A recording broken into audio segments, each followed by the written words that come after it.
नमस्कार, मी राधा स्वागत करते तुमचं राधास मॅजिक किचन या आपल्या यूट्यूब चॅनेलवर।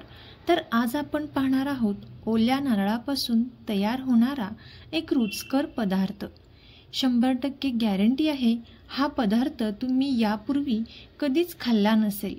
चवीला अतिशय अप्रतिम लागणारा हा पदार्थ सर्वांनी आवर्जून एकदा बनवावाच। तर कसा बनवायचा यासाठी रेसिपी अगदी शेवटपर्यंत नक्की पहा। चला तर मग आजच्या रेसिपीला आपण सुरुवात करूया। तर सर्वात अगोदर इथे आपण 1 वाटी ओलं खोबरं बारीक या पद्धतीने चिरून घेतलेलं आहे। आता हे बारीक चिरून घेतलेलं ओलं खोबरं एका मिक्सरच्या भांड्यामध्ये घालायचं आहे आणि हे मिक्सरला बारीक करून घ्यायचं आहे। अगदी खूप बारीकही इथे आपल्याला हे करायचं नाही। पाहू शकता तुम्ही या पद्धतीने इथे आपण हे बारीक करून घेतलेलं आहे। आपण हे एका साईडला ठेवून देऊयात। यानंतर इथे एका बाउलमध्ये मी 2 वाटी तांदूळ स्वच्छ पाण्याने धुवून 1 तासांसाठी पाण्यामध्ये भिजत ठेवलेले आहेत। आता यामधील पाणी आपल्याला काढून घ्यायचं आहे।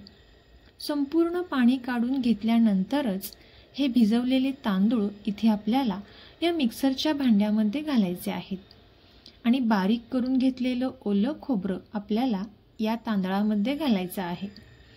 ओलं खोबरं छान असं एकसारखं बारीक व्हावं यासाठी अगोदर आपण थोडंसं हे बारीक करून घेतलेले आहेत, जेणेकरून याचे मोठे छोटे असे कण राहणार नाहीत। आता यानंतर इथे आपण नारळाचं पाणी अर्धी वाटी यामध्ये घालून घेतलेलं आहे आणि ज्या मिक्सरच्या भांड्यामध्ये आपण खोबरं बारीक करून घेतलं होतं त्यामध्ये अर्धी वाटी पाणी घालून आपण हे मिक्सरला बारीक करून घेतलेलं आहे।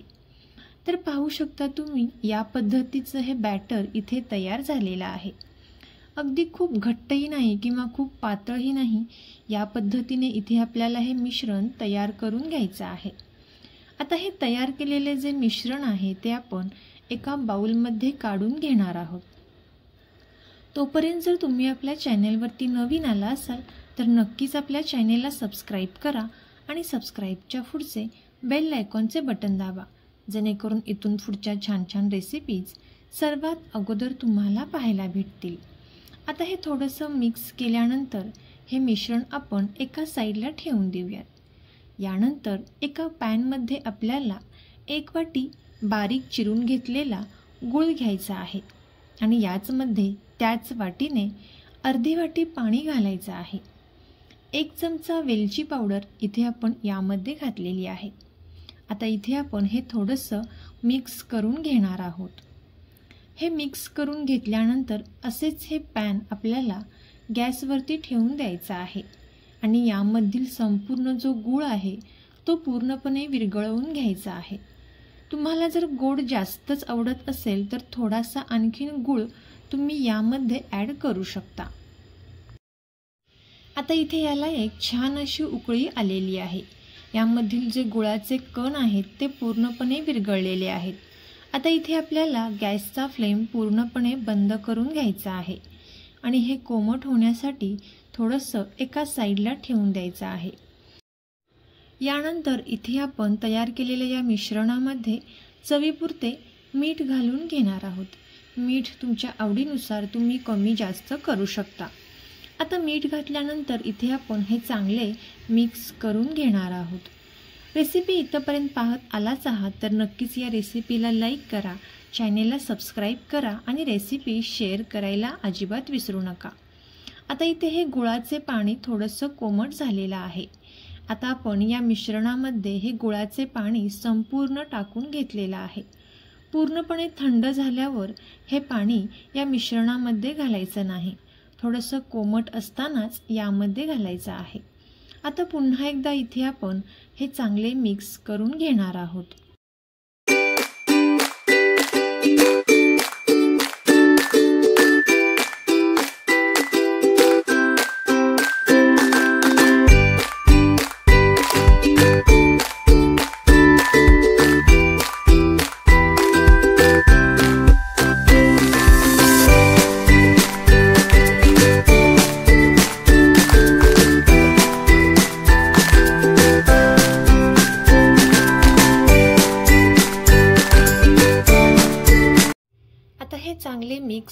घेतल्यानंतर सर्वात शेवटी इथे आपल्याला यामध्ये एक अर्धा चमचाला थोडासा कमी बेकिंग सोडा घालायचा आहे आणि चमच्याने हे चांगले मिक्स करून घ्यायचं आहे।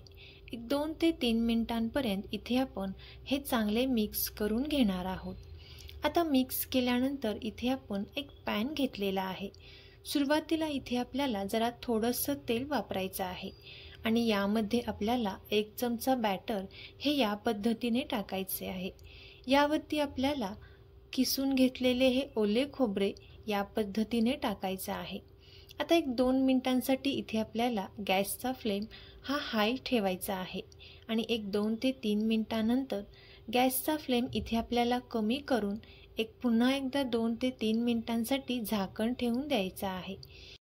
आता छान अशी वाफ आल्यानंतर इथे आपण हे झाकण काढून घेणार आहोत। पाहू शकता तुम्ही याच्या कडा ज्या आहेत त्या छान अशा गोल्डन झालेल्या आहेत। इथे आपण हे पलटी करून घेणार आहोत। आता इथे आपण हे दोन्हीही बाजूंनी छान असे भाजून घेणार आहोत। तर तुम्ही सुद्धा याच पद्धतीने ओल्या नारळाचा हा पदार्थ नक्की ट्राय करून पहा आणि कसा झाला ते कमेंट करून नक्की सांगा। तुम्हाला जर ही रेसिपी आवडली असेल तर नक्कीच ही रेसिपी आपले मित्रमैत्रिणी आणि नातेवाईकांसोबत शेअर करा। चॅनेलला सबस्क्राईब करा आणि बेल आयकॉनचे बटन दाबा। थँक्यू।